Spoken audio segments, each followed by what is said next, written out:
down at the World Outlook Conference last weekend. It was like our own version of Beauty and the Beast. Why? Because Victor Adair's there. He's the beauty part. I was the beast part. He did a fabulous job. In order to see that firsthand, you got to go to moneytalks.net and buy the video there. But Vic, thanks for taking the time last weekend. You did a terrific job. Well, thank you, Michael. It was great to be there. And that's always, people look at Victor and people come up to me and then go, why don't you look that good? So thanks, Vic, for that too.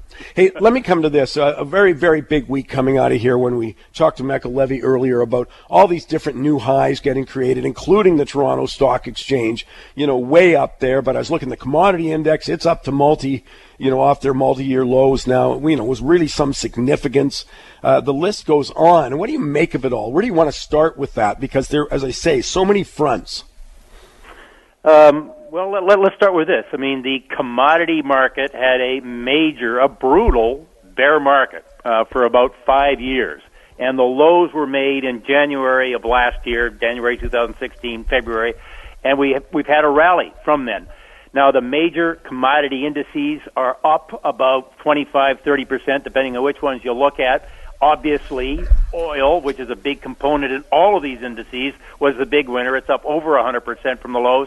But, I mean, things like lumber, up 45%, copper, 45%. In fact, across the whole base metal complex, we're up about 45%. Gold, 15-17%, silver, up 30%. Coal, which was a real dog, up well over 100%.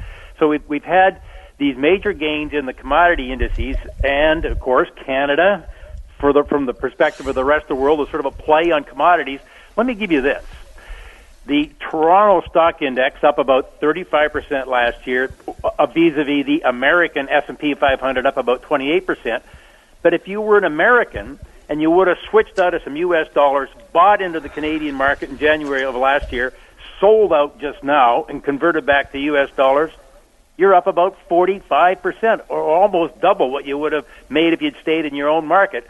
And I guess why would somebody have done that? They would have thought, okay, commodities got way too beaten up, and a broad, safer way to play commodities was just go buy Canada. And, of course, Canadian dollar had a terrific rally after being at a 13-year low January of last year. Well, I'm sure happy that we had John Johnston on with us right at the kickoff of the year. Then we had Jack Crooks, both of them saying the same thing. Excuse me, look for a rally in the Canadian dollar. Well, that certainly has manifested. Well, we had a rally in Canada. We got up to, 80 cents in May, then we get them falling back down into the fall.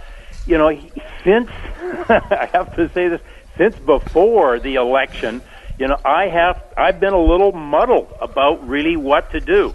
And it was so wonderful here listening to Tyler. I mean, I've been trading for over 45 years, and he just listed off 5 rules, and I'm nodding my head at all of them and going, yeah, I get that. Here's the thing with trading. No matter, how good you're at it or whatever, you're going to go through periods of time when you just really can't, as they say, find with both hands. So, and I feel like I've been kind of through one of those periods. Our model account was down 1.5% in the month of January. And if that's the worst we do, I'm going to be happy with that. But what I do when I'm just kind of confused and I really don't know what I want to do in the market or things that I can't, feel a trend that I like, I just get small. Mm-hmm. Certainly, we got small ahead of the election. I didn't know how to handicap that. Didn't know how to handicap, what's gone on.